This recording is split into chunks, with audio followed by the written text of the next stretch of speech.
Hello everyone, आप सभी को करवा चौथ की हार्दिक शुभकामनाएं। दोस्तों, आज की इस वीडियो में हम करवा चौथ की संपूर्ण विधि जानेंगे कि किस प्रकार से हमें करवा चौथ का पूजन करना चाहिए। इसका जो पूजन होता है मेनली शाम के समय किया जाता है। सुबह के समय सिर्फ संकल्प लिया जाता है, सिंपल साधारण पूजन किया जाता है। शाम के समय प्रदोष काल में इसका विशेष पूजन किया जाता है। लेडीज़ इसे ग्रुप में भी करती हैं, आप इस तरीके से अकेले भी इस पूजन को कर सकते हैं। तो देखिए, एक चौकी बिछा लें, उसके ऊपर लाल पीला वस्त्र बिछा लें। ये जो चौकी है इस तरीके से बिछाएं कि पूजा करते समय आपका मुख पूर्व, उत्तर पूर्व या उत्तर दिशा की ओर होना चाहिए। इसके बाद में आप एक फ़ोटो लगा लें करवा चौथ माई की, नहीं तो आप कैलेंडर भी लगा सकते हैं। और उसके बाद में देखिए, हमें कलश की स्थापना करनी होती है। अष्टदल कमल बना लें इस तरीके से। देखिए, अगर आप कलश की स्थापना नहीं करना चाहते हैं तो बिना कलश की स्थापना करे भी ये पूजन किया जा सकता है। दोस्तों, कलश स्थापना की कई वीडियोस मैंने पहले से डाली हुई हैं, आप वहाँ से भी देख सकते हैं। कलश के अंदर आप जल भर लें, गंगा जल डाल लें। उसके अंदर आप लौंग, इलायची, सिक्का, सुपारी, हल्दी की गांठ, दूर्वा, अक्षत आदि डाल करके और इस तरीके से देखिए पंच पल्लव आप लगा लें। अशोक के पत्ते भी आप यहाँ पर लगा सकते हैं। और इसके बाद में देखिए, हम एक पात्र रखेंगे, उसके ऊपर हम इस तरीके से चावल भर देते हैं या फिर गेहूँ भी आप भर सकते हैं। यहाँ पर पूजा में आप जहाँ पर मैं चावल यूज़ कर रही हूँ वहाँ पर आप गेहूँ भी यूज़ कर सकते हैं। और उसके बाद में देखिए, हम एक बड़ा सा दीपक बना करके देसी घी का या फिर तिल के तेल का उस पर रख देंगे। तो ये हमारा दीप कलश तैयार हो गया है। और उसके बाद में हम करवे भरते हैं। करवे भरने के लिए देखिए, आप इस तरीके से तरह तरह के ड्राई फ्रूट ले सकते हैं, कोई फल ले सकते हैं, मिठाई ले सकते हैं, यहाँ पर अनाज भी ले सकते हैं। और उसको भरने के बाद में उसके ऊपर भी हम इस तरीके से चावल डाल देंगे। आप यहाँ पर मिठाई, लड्डू आदि भी रख सकते हैं और इसके ऊपर आप कुछ दक्षिणा भी यहाँ पर रख सकते हैं। तो ये हमारा एक करवा भर गया। इस करवे के मुख के अंदर हम इस तरीके से 4 सरई जो सीकें होती हैं, गोवर्धन वाली बोलते हैं, या फिर कुशा घास की ये सीकें होती हैं, वो आप इसमें डाल करके रख दें। दूसरा जो हमारा करवा होता है उससे हम अर्घ्य देते हैं चंद्रमा को। उसके अंदर आप जल भर लें, उसके अंदर आप थोड़े अक्षत और पुष्प डाल लें और उसके ऊपर भी हम चावल से भर करके एक कटोरी रख देंगे और उसके मुख में भी इस तरीके से 4 सरई लगा देंगे। और करवा चौथ माई के दोनों तरफ हम इस तरीके से यहाँ पर रख देते हैं दोनों करवों को। उसके बाद में देखिए, ये ऐपन होता है, ऐपन से हम 13 टिक्कियाँ लगाएंगे। अगर ऐपन आपके यहाँ पर यूज़ नहीं होता है तो यहाँ पर आप 13 टिक्कियाँ रोली की, कुमकुम की भी इस तरीके से लगा सकते हैं।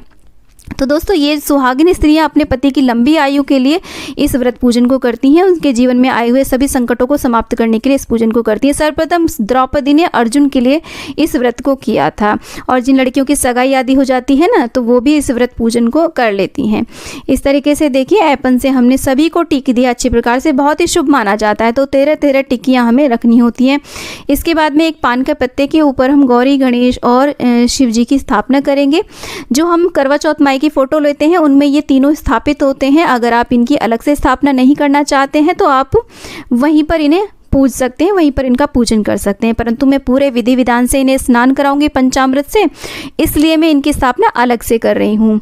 तो इसके बाद में हम चंद्रदेव को इस तरीके से देखिए चंद्रदेव बना लेते हैं। तो चौथ का चांद जिस प्रकार से होता है, थोड़ा सा उस शेप में हम सफ़ेद चावलों से चंद्रदेव बना लेंगे। और जो हम चंद्रदेव को अर्घ्य देते समय चलनी से देखते हैं ना, तो वो चलनी भी हम इस तरीके से पूजा में रख लेते हैं। तो इस तरीके से देखिए, हमने चंद्रदेव बना ली हैं। अब हम पूजन करते हैं। पूजन करने से पहले आप 16 श्रृंगार कर लें अच्छी प्रकार से, और अपनी हो सके तो शादी का जोड़ा पहन लें, और कम से कम चुनरी तो शादी के अवश्य रूप से पहने। तो जल का छींटा दे करके इस तरीके से सारे में आप शुद्धिकरण कर लें। और इसके बाद में आप 3 बार आचमन करें, चौथी बार आप हाथ धुल करके पूरी तरीके से शुद्ध हो जाएं। और इसके बाद में हम देखिए, सर्वप्रथम हम अग्निदेव का आवाहन करेंगे। हम अपने दीप को जो हमें कलश के ऊपर रखा है उनको हम प्रज्वलित कर देंगे। तो दोस्तों, ये जो पूरी विधि है ये थोड़ी विस्तृत विधि है। वास्तव में पूजन इसी प्रकार से करना चाहिए। ये जो पूजन होता है गौरी, गणेश और भोलेनाथ का पूजन होता है विशेष रूप से। करवा चौथ जो होती है एक तिथि होती है जिसकी हम पूजा करते हैं माई के रूप में। इसके बाद में कुछ अक्षत पुष्प लेकर के आप सभी देवी देवताओं का आप चाहे तो बारी बारी से आवाहन कर लें या फिर एक बारी में ही आवाहन कर सकते हैं कि हे गौरी, गणेश, हे भोलेनाथ, हे चंद्रदेव, हे चौथ मैया, हे वरुण कलश देव, आप कृपा करके हमारी ये पूजा में पधारिए और हमारी इस पूजा को स्वीकार कीजिए। इस प्रकार से हम सभी देवी देवताओं का आवाहन कर लेते हैं और प्रार्थना करते हैं उनसे। और उसके बाद में आवाहन के बाद में हम सभी को शुद्ध जल से स्नान कराते हैं। शुद्ध जल से स्नान कराने के बाद में हम पंचामृत से स्नान कराएंगे। और पंचामृत से स्नान कराने के बाद में हम शुद्धोदक स्नान कराते हैं फिर से। तो देखिए गणेश जी को, शिवलिंग को और माता पार्वती को और चंद्रदेव को, सभी को हम स्नान करा देंगे। अगर आप फोटो में ये स्नान करा रहे हैं तो आप सांकेतिक स्नान करा सकते हैं। दोस्तों शिवलिंग को, शिवजी भगवान को अभिषेक अत्यधिक प्रिय होता है, इसलिए आज के दिन हो सके तो आप शिवलिंग का अभिषेक अवश्य रूप से करें, क्योंकि ये विशेष रूप से पूजन जो होता है गौरी गणेश और शिवजी भगवान का ही होता है। और जैसा मैंने आपको बताया कि चौथ माई जो है वो एक तिथि है, हम तिथि की पूजा करते हैं। इसके बाद में देखिए पंचामृत से स्नान कराने के बाद में हम शुद्धोदक स्नान करा देंगे सभी देवी देवताओं को। इस प्रकार से स्नान कराने के बाद में हम वस्त्र रूपी कलावा अर्पित करेंगे सभी को, माता को चुनरी अर्पित करेंगे और इस तरीके से हम जनेऊ अर्पित कर देंगे गणेश जी को, भोलेनाथ को और चंद्रदेव को, वर्ण कलश देव को। इस तरीके से देखिए माता को हम इस प्रकार से हम कलावा अर्पित कर देंगे। इसके बाद में हम तिलक करेंगे गणेश जी को, भोलेनाथ को हम सिर्फ सफ़ेद चंदन का तिलक लगाएंगे। जिस भी देवी देवता की जो भी प्रिय सामग्री होती है हमें वही उन्हें अर्पित करनी चाहिए। तो इस तरीके से हमें पूरे विधि विधान से पूजन करना होता है। चौथ माई का भी हम तिलक कर देंगे। चौथ माई की जो फोटो में जितने भी दिए हुए होते हैं सभी देवी देवता, सभी का हम पूजन करते हैं। इसके बाद में हम सभी को अक्षत अर्पित कर देंगे। इसके बाद में हम सभी देवी देवताओं को पुष्प अर्पित करेंगे। जो भी आपके पास पुष्प उपलब्ध हो जाते हैं वो आप अर्पित करें। दोस्तों ये जो पूजन है ये शाम के समय किया जाता है, यानी कि जब चंद्रोदय होने वाला हो उससे 1-1.5 घंटे पहले आप इस पूजा को स्टार्ट कर दें। देखिए शिवलिंग पर हम बिलपत्र अर्पित करेंगे क्योंकि उन्हें अत्यधिक प्रिय होता है। और इस तरीके से गणेश जी को हम दूर्वा अर्पित करेंगे। चंद्रदेव को सफ़ेद पुष्प अत्यधिक प्रिय होता है, सफ़ेद पुष्प अर्पित करें। तो ये जो हमने पूजा की सारी तैयारियाँ करी थी वो आप दोपहर के समय करने के बाद में आप अपने पूरे 16 श्रृंगार करें।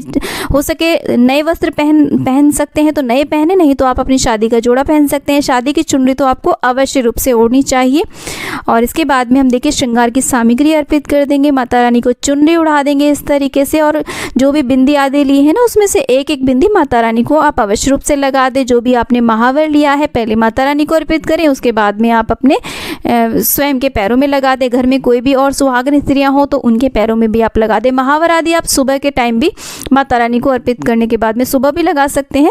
और इसके बाद में देखिए महावर लगाने के बाद में हम माता रानी को इस तरीके से देखिए हम इत्र अर्पित कर देंगे सभी देवी देवताओं को, क्योंकि इत्र बहुत ही शुभ माना जाता है पूजा में। इसके बाद में जो खांड के हमने करवे लिए थे ना, शुगर के बने हुए करवे होते हैं, वो हम अर्पित कर देंगे। और पंचमेवा का प्रसाद और जो भी आपने मिठाई बनाई हो, मैंने यहाँ पर पेड़े बनाए हैं, हम ये सब अर्पित कर देंगे। इसके बाद में जो आपने खीर, पूड़ी, हलवा आदि बनाया हो, इसमें शक्करकंद और सिंगाड़ा यदि मिल जाता है तो बहुत ही शुभ रहता है, वो सब हम माँ को अर्पित करेंगे। और इसे हम बायने के साथ में अपनी जो ससुराल पक्ष की कोई भी सुहागन स्त्री होती है, सास, ननद या फिर कोई भी होती है, उनको ये दे दिया जाता है। इसके बाद में हो सके तो एक नारियल ज़रूर अर्पित करें। इस तरीके से देखिए हम ये सारी चीज़ें अर्पित कर देते हैं। इसके बाद में हमें मुख शुद्धिकरण के लिए पान अर्पित करना चाहिए सभी देवी देवताओं को। तो पान के ऊपर हम लौंग, इलायची, सुपारी आदि रख करके इस तरीके से हम पान अर्पित कर देंगे सभी देवी देवताओं को। और जो भी हमें बायना निकालने की जो सामग्री है ना, साड़ी, ब्लाउज, श्रृंगार का सामान, वो भी हम माता रानी को दिखा के साइड में रख देंगे। हाथ में कुछ हम देखिए 13 दाने कहीं पर गेहूं के या चावल के लेकर के और पुष्प और दूर्वा लेकर के हम कहानी पढ़ेंगे या फिर सुनेंगे करवा चौथ माई की। और कहानी पढ़ने सुनने के बाद में आप इस तरीके से अपने पल्लू में इनको हम बांध लेंगे, क्योंकि बाद में रात्रि में जब चंद्रोदय होगा तो खोल करके इन्हीं से अर्घ्य दिया जाएगा चंद्रदेव को। इसके बाद में हम देखिए सभी देवी देवताओं को जितनी भी यथासंभव हो सके उतनी हम दक्षिणा अर्पित करेंगे, क्योंकि दक्षिणा अर्पित करने से हमारी पूजा संपूर्ण हो जाती है, कोई भी कमी नहीं रहती है उसमें। उसके बाद में हो सके तो आप छोटा सा हवन अवश्य रूप से करें।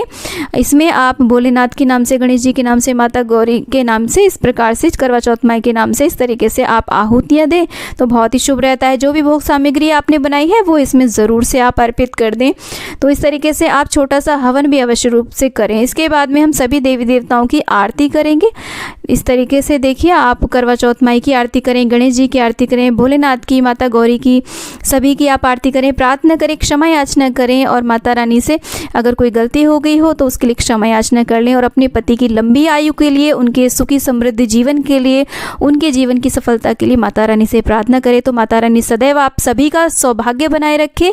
इसी आशा के साथ दोस्तों विदा लेती हूँ। उम्मीद करती हूँ वीडियो आपको अच्छा लगा होगा। वीडियो अच्छा लगा तो वीडियो को लाइक करें, चैनल को सब्सक्राइब करें और वीडियो को ज़्यादा से ज़्यादा शेयर करें। धन्यवाद।